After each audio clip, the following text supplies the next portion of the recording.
So there's two other big drivers. The first one is, what we call in the logistics industry swivel neck, which is I have an employee who has two screens. And the reason they have two screens is they're getting data in from one system, and then they have to turn their head and type it into the other system. Right. So they have that swivel neck all day. They're just going back and forth. I got to take data from here and put it into there.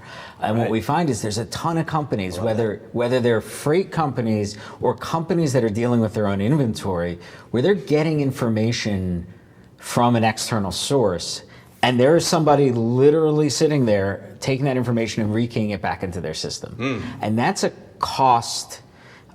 There's the layers to that cost, right? There's the cost of paying the person, but there's also the cost of the time it takes, the data quality that drops when things like that happen. So that's an area where we'll work. A lot of companies come to us and they say, we have customers who we need to get paid, and we have 7 different payment portals that we have to go, that all have data integrations, but we don't have the resources to take the invoice out of our system and distribute it in 7 different formats. So we've worked with some pretty large companies to help automate those processes and get those onboarded. The other big event is I have or would like to have a new customer, right? That's the biggest event, right? And that's, in this day and age, when you're doing B2B work, your customers will have IT expectations.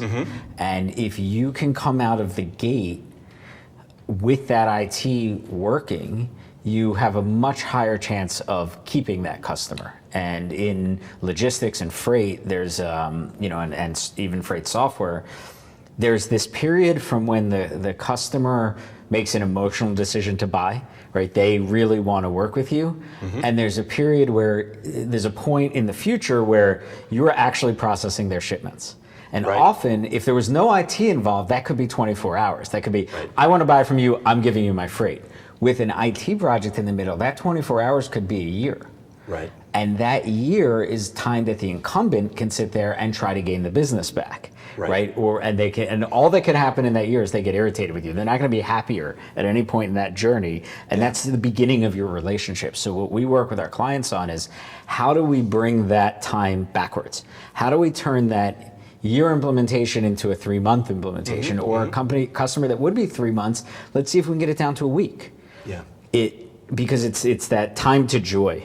Right? From a sales perspective and from a client success, is if you can get them onboarded quickly and smoothly and make that great first impression, then you've got a relationship for a long time. If that first piece is painful, A, they may just give up, right? B, their incumbent might just, convince them to give up, or C, you've poisoned the relationship at the beginning, and sometimes you never really recover from that, even if you keep the business.